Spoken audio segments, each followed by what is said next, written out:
We added a snap pad to the bottom of our trailer's tongue jack.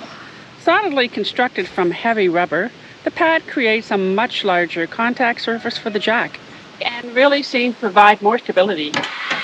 So it seemed like the 4-power stabilizer jacks on the trailer could benefit from something similar because, as you can see, the area where the jacks touch down really isn't that big. Well, there's a new kit on the market with a similar product for the trailer's stabilizer jacks. And on this episode, Terry's going to walk you through the installation of the Vevor Stabilizer Jack Pads.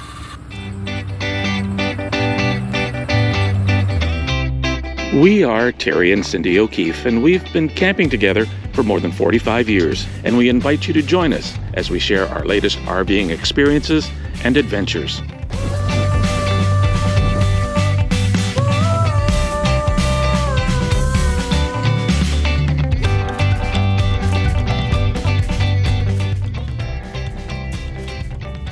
So, wanted to add some of the rubber feet onto the bottom of our stabilizer jacks. And a snap pad, which make a great product, but expensive. For this, in Canadian dollars, it was going to be about $40 each. Vevor, or Vevor, I'm not sure how you pronounce it, have these, and they're about $15 each, actually less than that. Got the first two installed here. They went on fairly simply. There's a little trick I'll show you. And now we're going to do the front two. So these pads, they basically just press fit over the stabilizer jack foot. To help get them on, they send you a bottle of, I don't know what. Is it oil? Is it soap? I'm not sure. And the label has faded so much, I can't tell. And of course, there's no instructions with it. But what I am going to use to help lubricate the feet, because it will need some, is just some dish soap.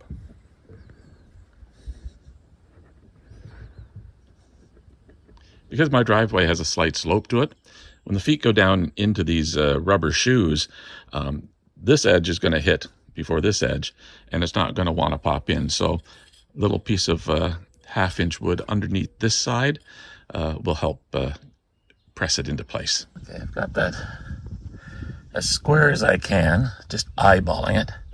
I've raised up the side that's where the driveway slopes, and now I got to go to the other side of the trailer and use the button there to lower it. Problem, if you got someone who can help you, it saves a lot of up and down from under the trailer.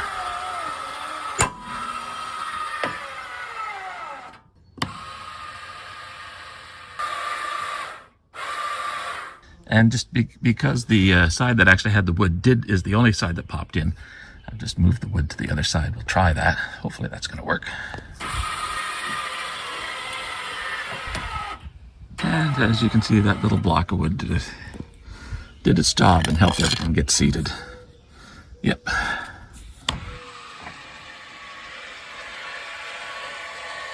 These are very, very hard rubber. Finished, they're certainly a little smoother than the snap pads, but very heavy duty, look very similar, and so far so good. And the last one popped into place on the first try. So I have to admit, those went on a lot better than I expected. Using that block of wood really did seem to help.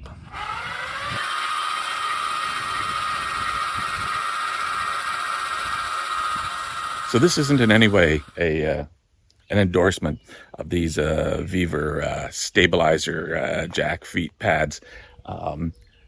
But when you've got something that's 1/3 of the price of the name brand, I thought it was, I couldn't lose just to try them out. And if we develop any problems, be sure to let you know. Actually, hold on a sec. We decided not to leave it right there and to actually try them out. So we have taken the trailer on 4 trips, covering about 2,000 kilometers since installing the pads. And during that time, the Vevor Stabilizer Jack Pads have stayed in place and seem to be working well. So we have definitely noticed that the bigger contact surface definitely improves stability. We hope you found this information helpful. Please don't forget to hit those like and subscribe buttons. Thanks for watching.